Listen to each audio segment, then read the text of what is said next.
Seigel. Before I say a few words about our speaker today, first, some public service announcements. And there will be no surprise to you. We do ask that you silence your phones. And Gina's okay back there this time, right? Anyone who's close to Gina back there with the video camera, it picks up everything you say, it picks up your breathing, everything. So if you're sitting close to that camera back there, we do ask that you be as quiet as a mouse, clap, air clap, whatever you need to do to show your appreciation. And we would appreciate your attention to those two matters I just mentioned. Now, to today's speaker, Dr. Seigel joined the Birmingham Southern faculty in 1993. He is the Joseph A. Thomas Professor of Music and currently the chair of BSC's Music Department. He received a B.M. from Birmingham Southern College and an M.M. and PMA from the University of Colorado at Boulder. Dr. Seigel's presentation today is entitled, Who Stole My Waltz? Tales of the Birmingham Conservatory of Music, 1895-1953.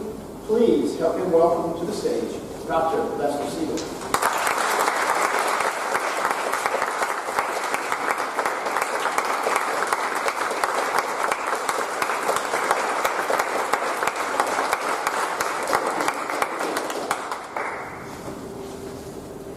There's so much. Believe me, we will not talk about everything that happened between 1895 and 1953. The frame of the dates coincides with the founding of the Birmingham Conservatory of Music, which was an independent music school begun in Birmingham's earliest years.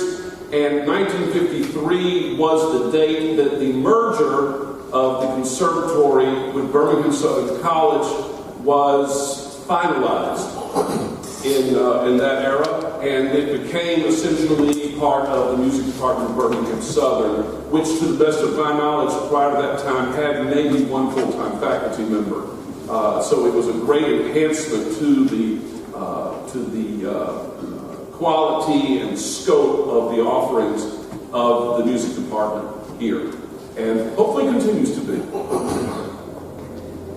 The inspiration for this project, well, there's several things. First of all, I am an alum of the college. I was an organ major here, but before that, I had studied piano with two of the teachers who were very active at the conservatory. Both were alumni of the college and the conservatory. Hugh Thomas, whose endowed professorship I am privileged to sit in, was my teacher for about 4 years. 3 years prior to college, and before that, Lois Green Seals, from the time I was 5 until she couldn't take me anymore and sent me to study with Hugh Thomas, somebody that she thought I might listen to.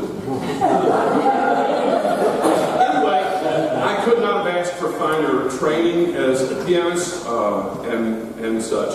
But I was sort of imbibed with the spirit of the conservatory, or as she called it, the conservatory, which she continued to call it that long after it was the music department of Birmingham Southern.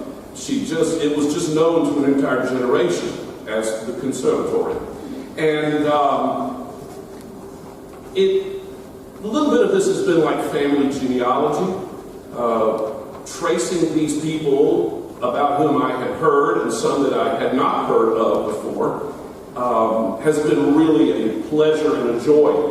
The real impetus for this was that I was roaming around in our choral library, where we have myriad file drawers filled with all kinds of flotsam and jetsam, and I opened a drawer at the bottom of the file cabinet and I found a treasure trove of photographs, documents, and other things dating back as far as the 1890s, all about the conservatory music.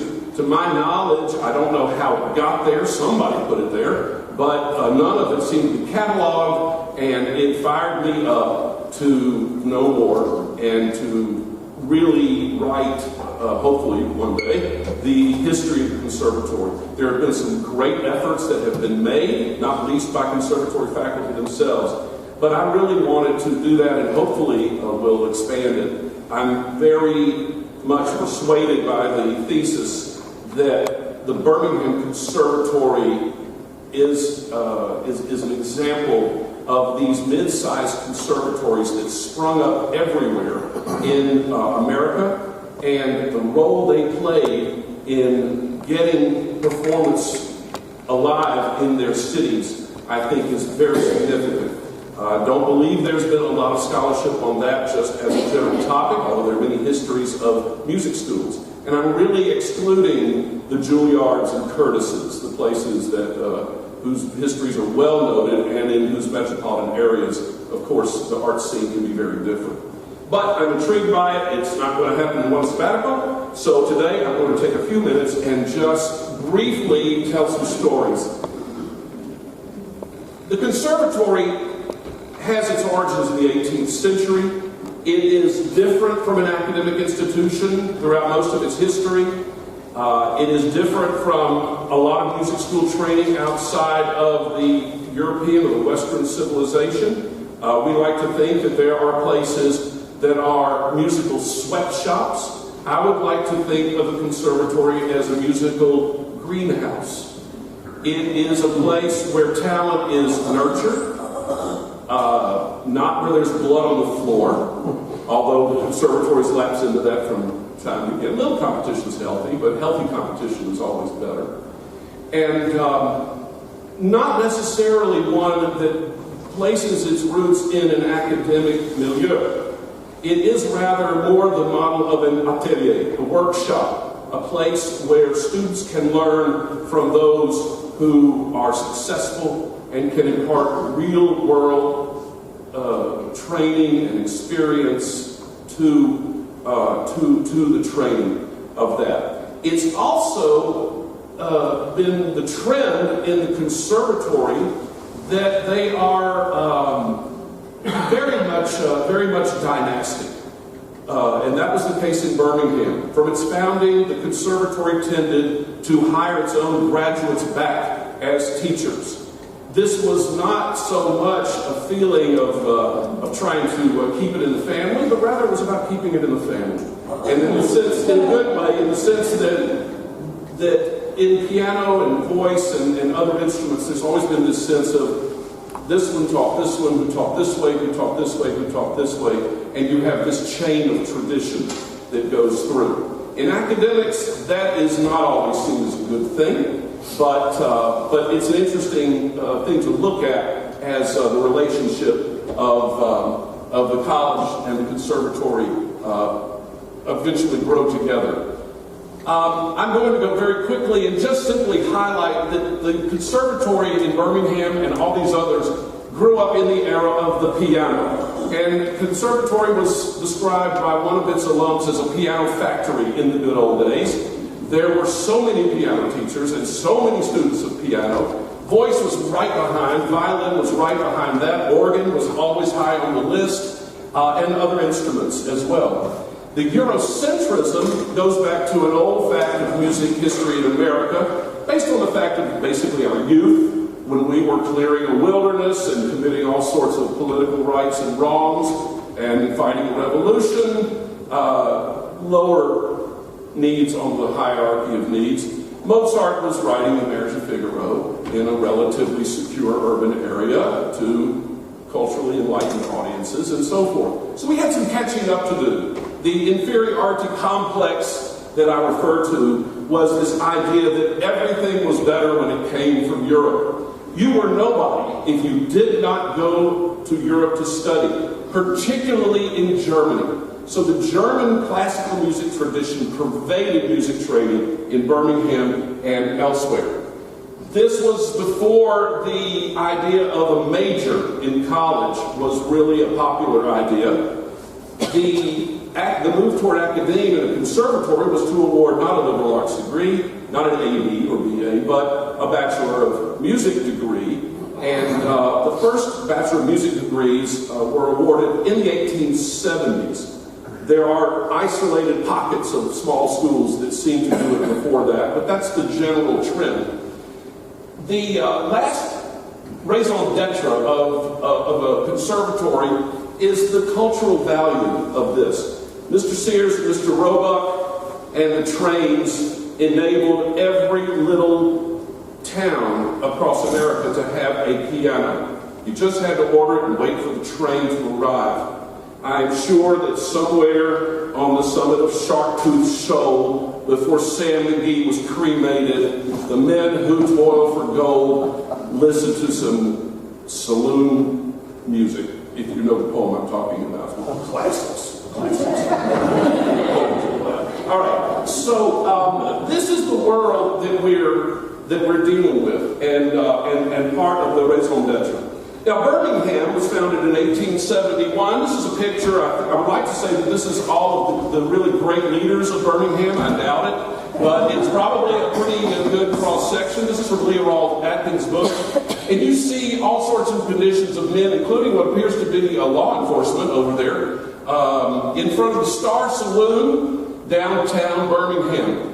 Birmingham was said to have more saloons than churches in its early days, and there are some really famous stories about the colorful life of Birmingham. But this was the era in which the German descendant, or the Germanophile population of Birmingham, that comprised a lot of the upper strata of society, sought to encourage the fine arts. And there were concert halls, the opera houses.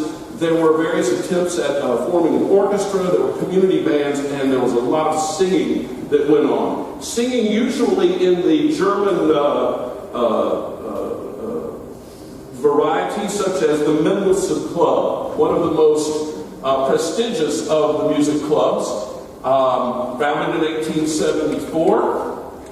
They had an influential list of trustees, including General Rucker here, for whom Fort Rucker is named. He lost his left arm in Civil War service and was rather illustrious. Later, he was involved in many industries in the Birmingham area, but he was a big member of the Mendelssohn Club. He was one of those. He was the president of the Conservatory Music Board, which was organized out of the Mendelssohn Club. You may know some of these names. If you know Rucker, you know Bowron, who was to head what became Tennessee Coal and Iron Company. You see doctors, there are lawyers and bankers. Some interesting names. Alexander Oscar Lane, for whom Lane Park, where the zoo and botanical gardens is located, was an early mayor at the turn of the century. Bernard Steiner was a prominent banker, a member of the Reformed Jewish congregation that was established in 1881, Temple Emmanuel. And you see other names. Robert S. Munger is a name that we should pay attention to. Colonel Munger was an early supporter of the conservatory. He made his principal industry was in the cotton gin business. He was a one-time owner and resident of Arlington Antebellum Home, and a developer of 5 Points South and Living Highlands Methodist Church, among other things. More about him anon. General Rucker, it is said, had a daughter who studied music at the Cincinnati College of Music. And she worked with her piano teacher named Benjamin Guckenberger. Guckenberger was from Cincinnati. He was a first-generation American. Like all of the teachers in those days, he went to Berlin. He studied with Xavier Scharwenka, who was a renowned pedagogue and composer, and then joined the faculty. He married Margaret Jerry, who was descended directly from a signer of the Declaration of Independence, Elbridge Gerry of Massachusetts. And he was approached to begin a conservatory in Birmingham, Alabama by General Rucker. He came, he agreed, he moved here in 1895. The conservatory opened for business in July of that year, accepting students for the season. He was active in the May Festival in Cincinnati, which was very prestigious, and he started something similar in Birmingham. He was able to get Theodore Thomas, one of the most significant American conductors, to come to Cincinnati, and I believe he came to Birmingham as well. But like city stages, the May Festival began losing money after just a few years, and it didn't last very long. But he made an effort. He was a conductor for a time of the Mendelssohn Club. He was at the brand new St. Mary's Episcopal Church in the suburbs of Five Points, and also at Temple Emmanuel, which was then located downtown at the corner of Fifth Avenue and 17th Street North. I just find this interesting because Jewish music is also a big interest of mine, particularly in the Reform tradition. Arthur Foote is a name, one of the so-called Boston classicists, along with Amy Beach and others. And Guckenberger commissioned a Jewish Sabbath service. Now, Foote was a Unitarian, but he complied, and we still have copies of this remarkable service for a choir, and it bears the dedication to B. Guckenberger and the choir of Temple Emmanuel, Birmingham, Alabama. And it dates from the 1890s and was published by, I believe, Oliver Ditson Company. He left for Boston. There was a child who died early, and that may have been part of the reason. But then Margaret was a Bostonian, and so for whatever reason, he moved to Boston. He continued to be very active. He established his own conservatory. He remained in touch with people here. He died in 1945. And he is the founder and really set the tone. The first faculty were these four people. Guckenberger taught everything nobody else wanted to teach. Sounds a lot like today. Margaret Guckenberger headed the voice department. Emil Vigan was a violinist who was also from Cincinnati. The brilliant stroke was that he engaged Miss Orlean Arnold to teach elocution and speech. I'm not sure when she left, but she came in 1895. Her father, Judge Arnold, was on the board of trustees of the Conservatory of Music. What a smooth move. She was also regarded as one of the reigning social beauties of the age. And of course, inclusion of elocution was not untypical in conservatory programs, but it also uncovered for me that the conservatory maintained a drama program for most of its career. There were a long series of people who were there to do drama. So the conservatory was not strictly music, but included the other as well. Guckenberger, I've already mentioned the May Festival. We have one brochure from the 1899, and that, I believe, is the baritone Campanati, who had an enviable reputation. To open the brochure, you would see others. But Guckenberger was very sure to include that the Birmingham Conservatory of Music was proud to sponsor Birmingham's May Festival. This was the genius for marketing and promotion that characterized the conservatory in these early years. The tidings, you see the masthead of Volume 1, Number 1, December 1898. This was one of the documents I found in the drawer. I don't know if there was a Volume 1, Number 2. I've never seen another one. But you know, tidings are something you just bring, and so nobody says you have to keep tiding. But it provides a lot of the history of the first 3 years of the establishment of the conservatory, including numbers, which I'm going to spare you largely today. But Guckenberger, without a doubt, set the tone. I had a private working theory for a long time that it was like the Music Man. The situation in Birmingham was that some carpetbagger got off a train. He landed here. He stuck out a shingle, called himself a professor. That's P-E-R-F-E-S-S-E-R. And Professor so-and-so offered lessons in violin and piano and, you know, for socially ascendant young ladies and gentlemen and whatever. And that maybe it was just sort of on a wing and a prayer, this thing. It was anything but. The conservatory's mission statement, its self-description, really alludes to the fact that the highest standards were the goal. And I've never seen evidence that it was anything less than the very best they could do. And I've looked at so many concert programs and so many activities here. But I think Guckenberger needs to have the credit for really setting the tone. He brought with him a young lady, a student of his from the Cincinnati College of Music, Edna Gockel. She came to Birmingham when she was 17 years old. Her parents moved here with her to be Guckenberger's assistant, and I believe she was the first graduate at the conservatory, although I am not certain of that. Robert Munger, Colonel Munger, saw to it that she had 2 years, all expenses paid, to go to Berlin and study with Xavier Scharwenka. She was director in her own right when she returned to Birmingham from her study in Berlin, and was informed that Guckenberger was leaving, and she was to be the new director of the conservatory. That's quite a story for a young lady, I think. She married William Gusson, a violinist with the Philadelphia Orchestra. It was a pretty quick courtship. They were married very quietly, although the Birmingham papers have a lot to say about it. And he took the directorship of the conservatory after their marriage, and unfortunately he contracted tuberculosis, and he died young in 1920, whereupon she again became the director of the conservatory until her retirement in 1930. Like Guckenberger, her teacher, she was at St. Mary's and at Temple Emmanuel. She remained at Temple Emmanuel until she died in 1937.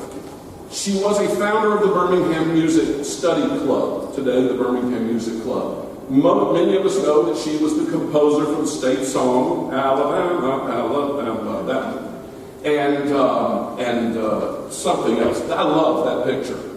I wouldn't want to wear anything that would constrict me like that. But that was, again, another picture that I was not aware existed of Aunt Edna. Is written in pencil over that. In 1930, Dorsey Whittington bought the conservatory from Mrs. Gusson and became the third director, or the fourth director, depending on how you look at it, for about 23 years. He's a Midwesterner. He grew up in Los Angeles. After high school, he had a brilliant departure recital and went to, I call it Juilliard, but it was the Institute of Musical Art in those days. Mr. Juilliard had not quite endowed his millions to the school. He also taught at the Brooklyn Academy of Music and maintained a private studio in Manhattan. In the late 20s, Edna Gusson and other piano faculty went to a workshop at Winthrop College in South Carolina, where Whittington used to run a summer institute every year, met him, and of course was enthralled with this man's talent, his personality, his energy. And she enticed him to Birmingham, and probably indicated that there was a chance that she would just sell the conservatory, and that's my just suspicion. At any rate, he accepted, and in 1930, she retired. He became the director of the school. The school by this time was in its own building, the only building it ever constructed from scratch, in 1927. It was one of Edna Gusson's crowning achievements. The building is still standing. We'll have a little bit more to say about that in a moment.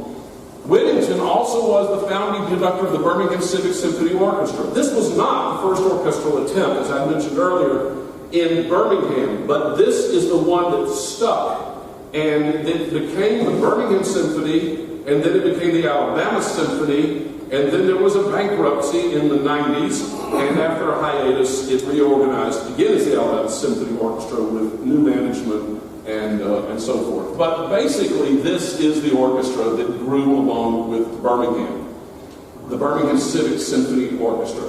Its concertmaster was Ottokar Chadek, who was a native of Tennessee, but had Bohemian heritage from his parents.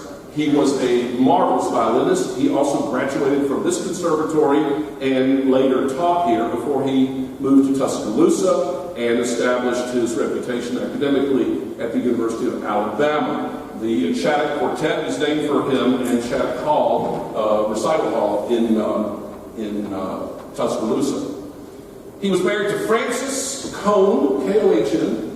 Frances was a student of his who studied with him privately in New York.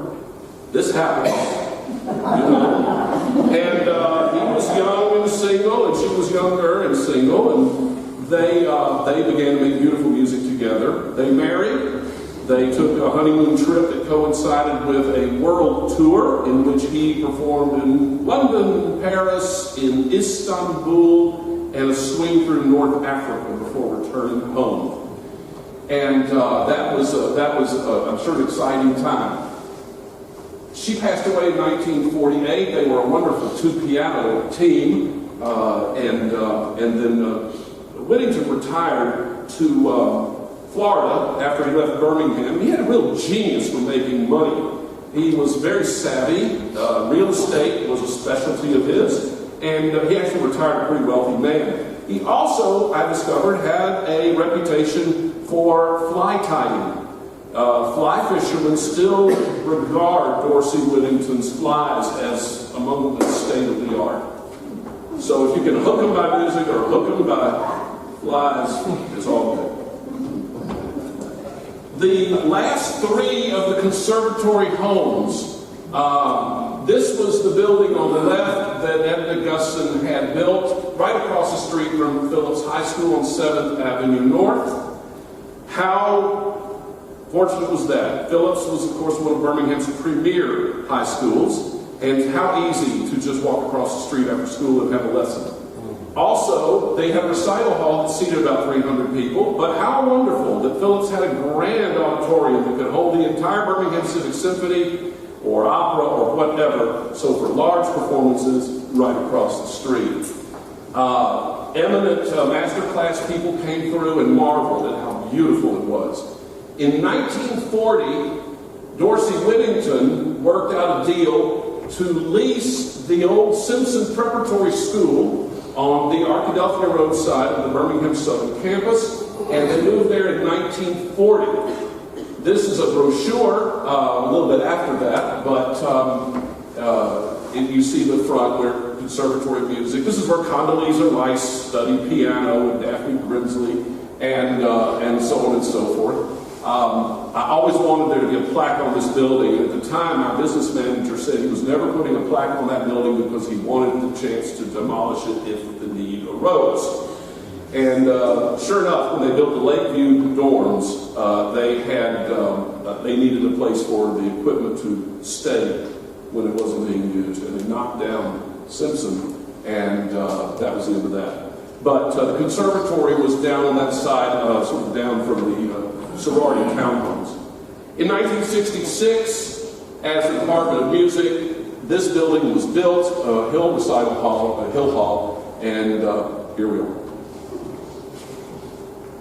Before this, the conservatory was downtown in a couple of places. Lois Seigel said that it was like the conservatory tried to stay one step ahead of the sheriff. But it was a little bit complicated. The original location at its chartering was somewhere down on 1st Avenue North. And they were in the Moulton building for the early years. And all of their stuff was there. In 1912, there was a devastating fire that totally destroyed the Moulton building. The coverage was intense. However, the insurance coverage was not. The conservatory was way underinsured, and they basically lost everything. Colonel Munger came to the rescue. He had a farm about 2 blocks west of 5 Points South with some outbuildings, a big barn and some other outbuildings. He said, just move there. And the conservatory was up and running within 3 weeks of the fire, teaching lessons and running everything down on the farm, or up on the farm, I guess, since you have to scale a hill from downtown. Anyway, a big concert was held to raise money. It was Birmingham Literati, and raised funds for the conservatory. Eventually, they were able to move to 3rd Avenue North, to another office building, and there they remained until 1927 when they built this building. Now, that building is still standing, and its provenance is a little unknown. It has a sign that says the Housing Authority of the Birmingham District. I call it the Housing Authority. They don't even know it exists. And so I get in there and walk around. And anyway, I got over before and after. I think this is the next slide. Yeah, now here's a project. That's a picture I took this summer of the building that you see sketched on from 1927.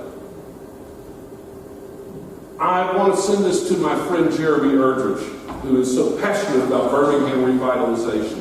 Don't you think conservatory lofts would be a wonderful idea for some, bring it back? There's that terracotta roofs up there and all of this. I walked around, by the way, and some of that ornament is still on the back. But you can see they just bricked over the front rather severely with Birmingham's usual attitude toward renovation that it had maybe 20, 30 years ago. Things are better now. Hugh Thomas was a young man from Brilliant, Alabama, the first person in his family to attend college. He became friends with Lois Seals in high school. She was a little bit older. And she was already studying with Dorsey Whittington, and he wanted to know if there would be any way he could take piano from Mr. Whittington. She said, well, I've paid for 2 lessons that I cannot use. And he's supposed to give them as makeup lessons, and I just can't. Why don't I just give them to him? So he went and had 2 free lessons with Dorsey Whittington. And evidently they hit it off pretty well. He tells a story. He told a story that the conservatory always had financial aid from its earliest years. It had scholarships and prizes that it would give. And there was a loan program that students could borrow money. And Hugh said he didn't see how in the world he could pay for anything beyond what he was already getting in Birmingham Southern. And they went into Whittington's office, and he said, well, I got a loan form here, and you can just pay it back when you're ready. He starts rooting around in his desk drawer, and he said, I thought I had that form. Well, we'll just take care of it later. Meanwhile, you start with me. And he started. Hugh Thomas said he never signed the form. Ever. It just was the last he heard about it. So he basically got a full ride to the conservatory. He earned a Bachelor of Music degree and then a Master of Music degree from there. He joined the faculty, again, that conservatory mindset. He joined to continue the tradition. He married a theory student of his, Barbara Dura, in 1939. Except for his service in the Air Force, he taught basically from 1936 until his retirement in 1985 for the conservatory and then for Birmingham Southern. Dean of the conservatory, when it finally merged with the college, built the Hill building, and so many amazing honors and achievements and influences. I can't even begin to go. We need another provost for him just for that. Speaking of which, yeah, okay. All right. He was a pianist. He taught piano. He taught theory. Choral conducting was a side passion. After the war, when he was stationed in San Antonio at the Naval Cadet Air Station, he trained a cadet chorus that turned over every 6 weeks because they were just there to train and then they would move on. Clark Gable was in one of his choruses. He mentioned that. But he learned how to train a choir quickly. And what was a side occupation quickly became a more involved idea. He studied with Robert Shaw. He worked with Julius Herford and shifted his emphasis a little bit more in the direction of choral music, although he was a piano teacher until his retirement at Birmingham Southern in 1985. In the mid-60s, he took the concert choir, which he led until he was an adjunct here after his retirement until 1993. They wanted to name something for him in this building when he retired in 85. And they wanted to know if maybe the Recital Hall could be renamed or something within the Hill Music Building. And he said, if you name anything for me, how about that rehearsal room upstairs? Because that's where all the magic happens. Sometimes magic does happen there. Sometimes miracles happen there.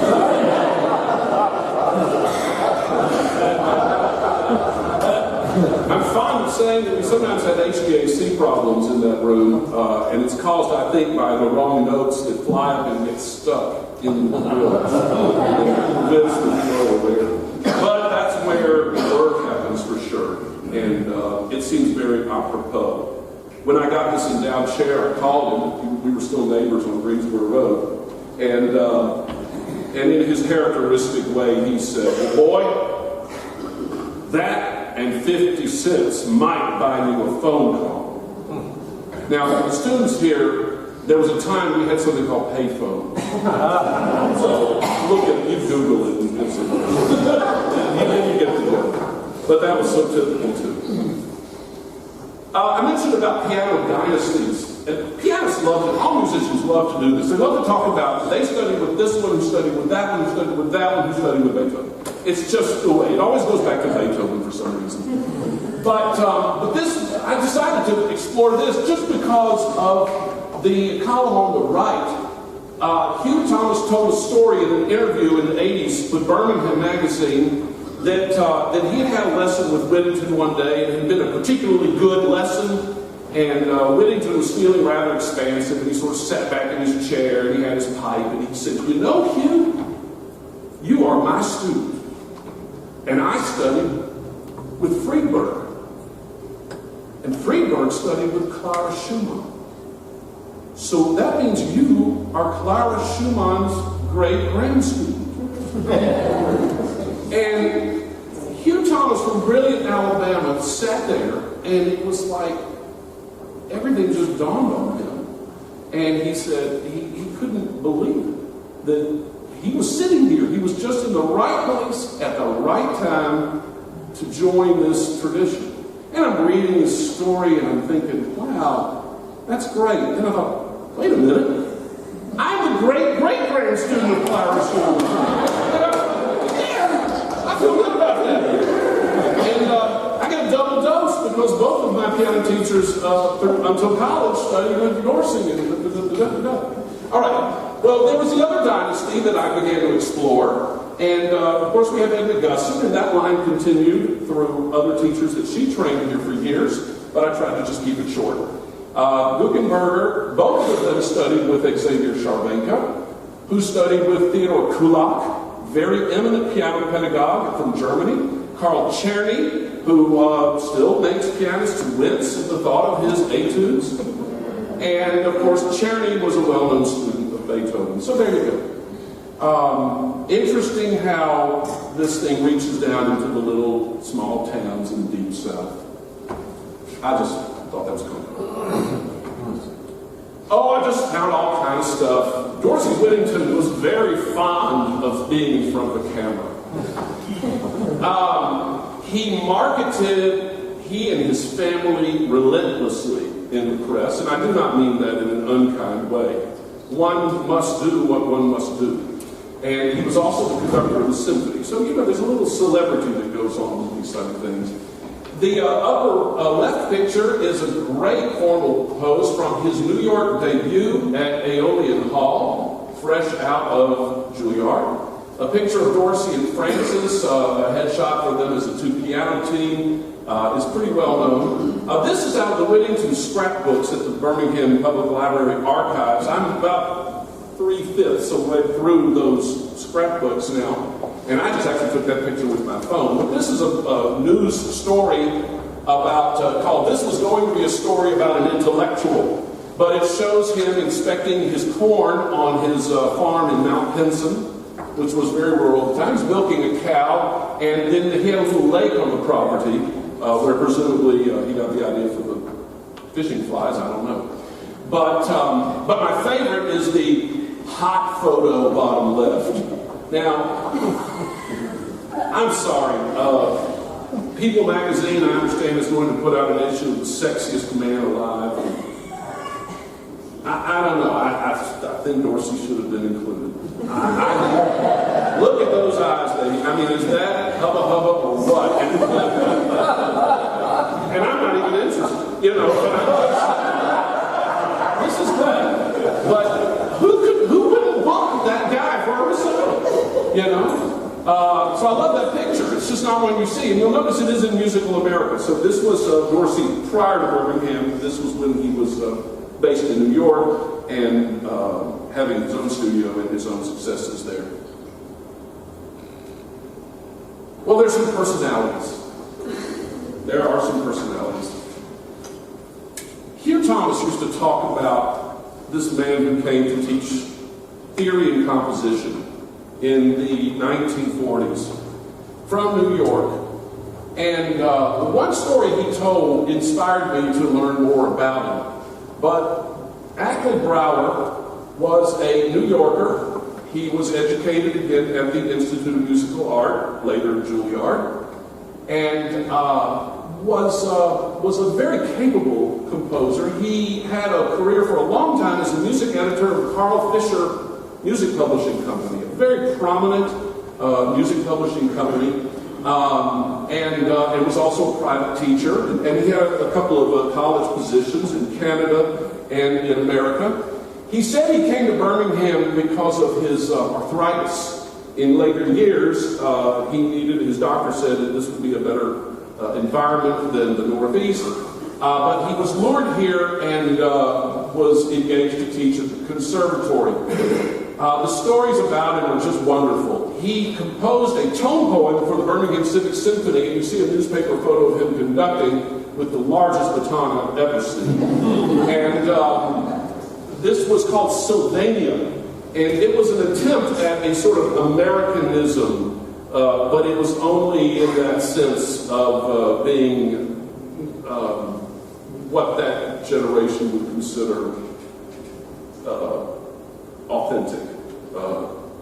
That's a whole other Provost story. But there are no parts that survive, at least in the Alabama Symphony Library.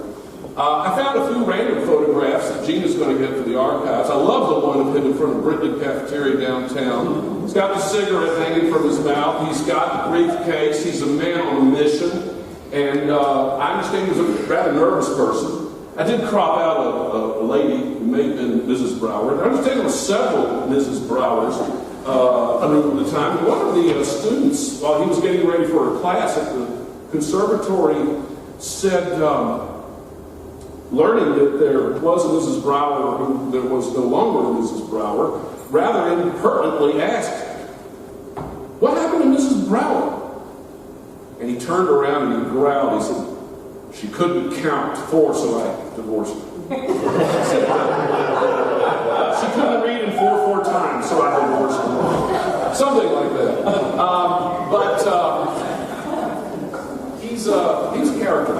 Hugh Thomas's story is great, and he told me this years ago about Brower, that Brower had a classroom that served as his office, basically.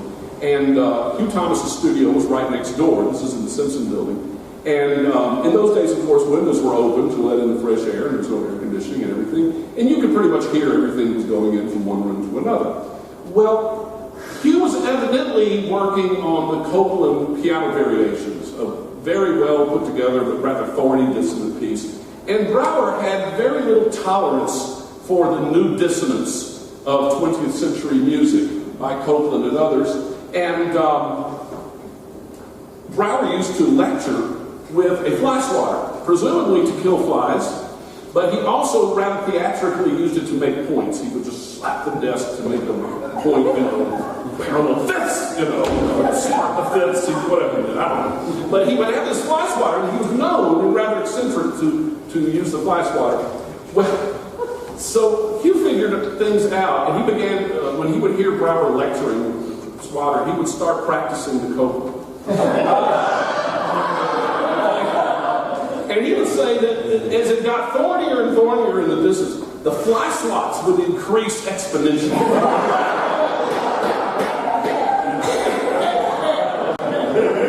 As soon as he switched to, something by McDowell or something, he didn't hear more spots. But he said he had a good time with that. But he respected Mr. Brower enormously, and I believe it was mutual. More about him anon. Now. Yes. Hugh Thomas would frequently reminisce. We'd sit around and talk. It was such a blessing to get to know him as well as I was able to. And we would talk about the old days. We would talk about people that he had grown up with in the Conservatory. And he would talk about this one and that one, Papa Shodek, and his buddy Roy McAllister, who had a great career teaching at the University of Alabama. So many others. And then he would pause and get this twinkle in his eye, and he'd say, "Then there was Madame Lorraine." And and that curious smile would play around his lips. And I always was ready to hear, what? And he would just walk off, chuckling. And I never got it out of him.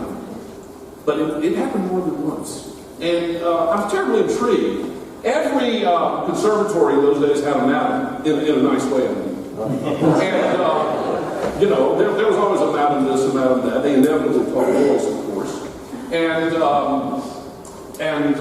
Madame Lorraine has an interesting bio, and I basically hit the highlights of her own published bio. And she became, if I'm the Ahab, she became a bit of my white whale. She's difficult to trace. She did not leave a big data footprint for historians, but I have managed to ferret out some interesting things and mostly debunk a few things. How am I doing? About time to quit. I think I'll quit with this one.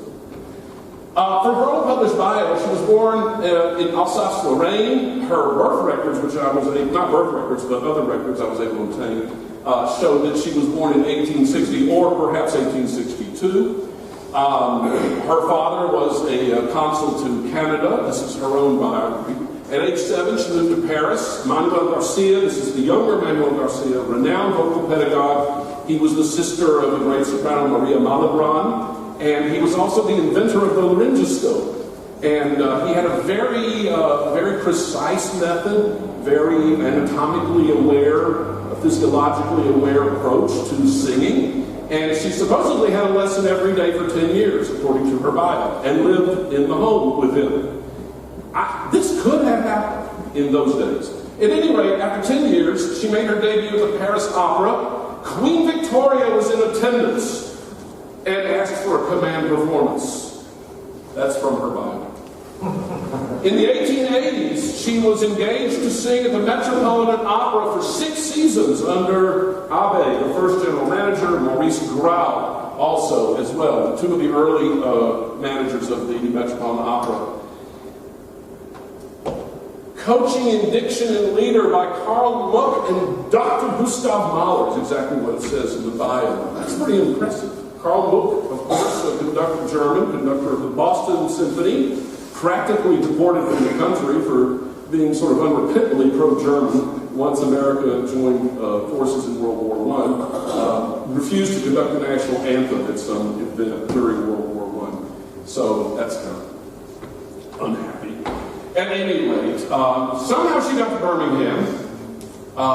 She had her first master class at the Conservatory in 1922, subsequently taught as a faculty member, particularly during World War II. She was a pretty old lady by then, but there were so many gentlemen in military service that she was pressed in at that time. And she lived to be 92 years old, according to Martha McClung, one of her students who followed her at the Birmingham Conservatory and then later here at Birmingham Southern College. She was renowned for teaching Nell Rankin, a young lady from Montgomery who went on to a terrific career, undisputed, at the Metropolitan Opera and internationally. And she always credited Madame Lorraine in every piece of information I could ever find about Nell Rankin, which was, I thought, really, really amazing. And now the Queen Victoria thing really interested me. I thought, Queen Victoria? So I called Windsor Castle, or rather, I emailed the archivist at Windsor Castle, and I asked him if it would be possible to find out if there was any possibility that Queen Victoria attended an opera performance in Paris in 1877 or thereabouts, any time in plus or minus a few years. And it took a while. They had a royal wedding and everything, but I didn't hear from him. And he said, indeed, Queen Victoria had come through Paris that year. There is no evidence, and we pretty much know her movements, that she attended the opera. She had a quick stop at the consulate on way to, Biarritz or wherever she was going for a holiday. So she wasn't out in Paris long, and that was the only trip she made. So I just don't know about Queen Victoria and the command performance. I think it's kind of a cool idea, but now, the business about the Metropolitan Opera, I doubt that Madame Lorraine would realize that in 2018 we have searchable databases for the Metropolitan Opera. Every show, every crew member, every singer, every stagehand since the beginning, since the first performance of Faust in the early 1880s. And there's no record of, I tried every name I could think of, and that she might have used, and there's no record of her whatsoever. She could have been in the chorus, those are not listed.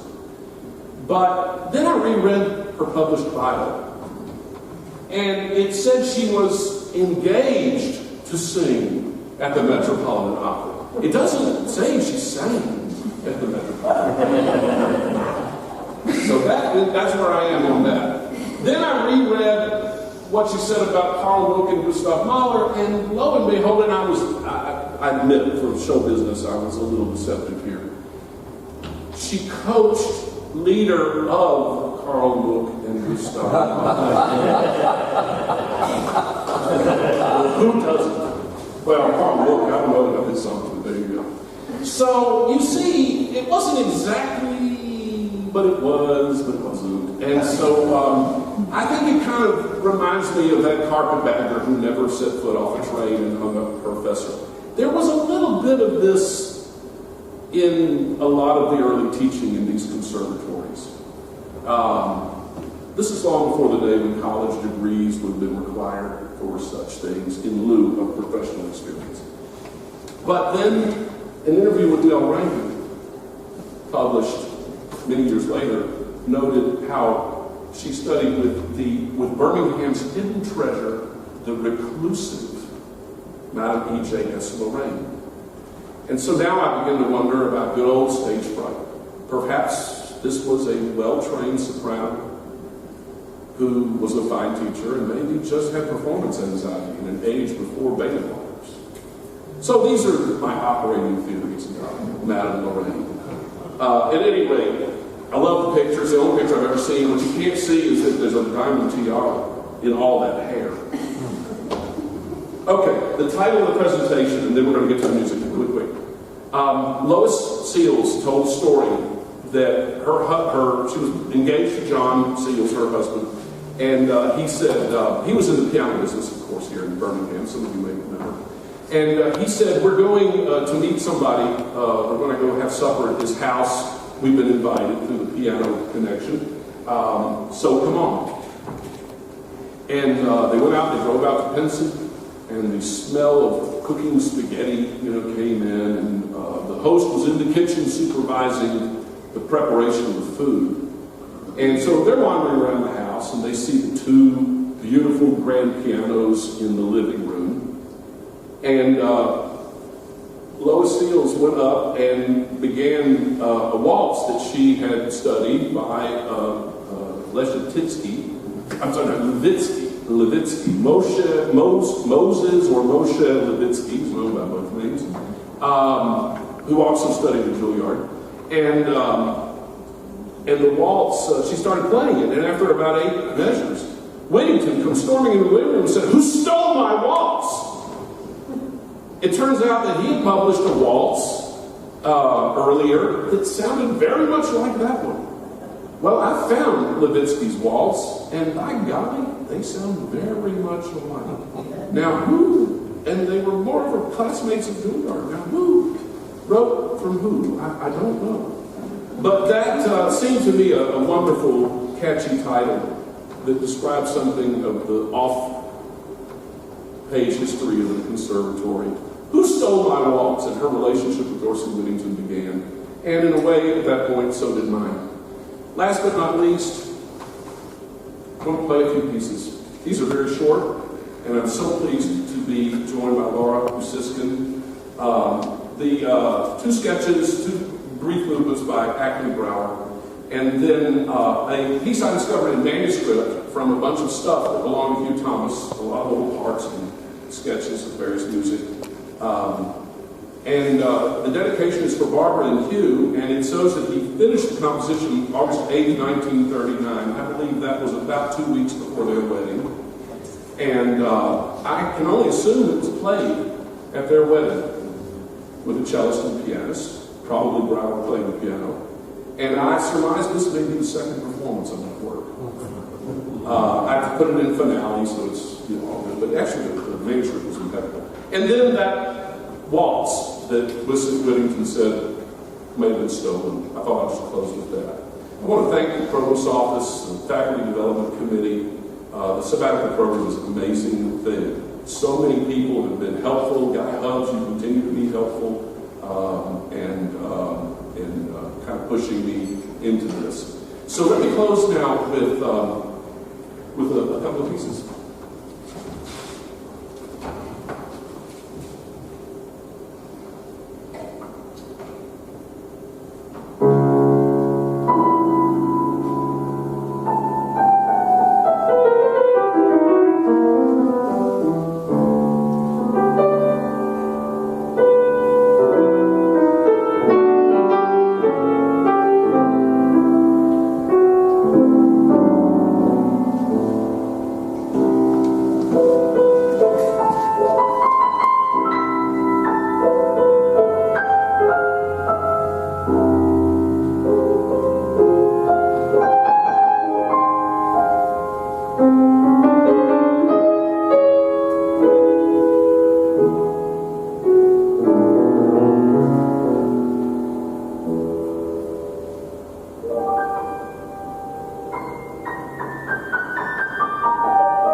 In the interest of time, we're going to go to the cello piece, if you don't mind.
Thank you all so much for coming. If you have a question, I'm sure you can offer them up. I'll give you what I got. But thank you for coming so much. Thank you again.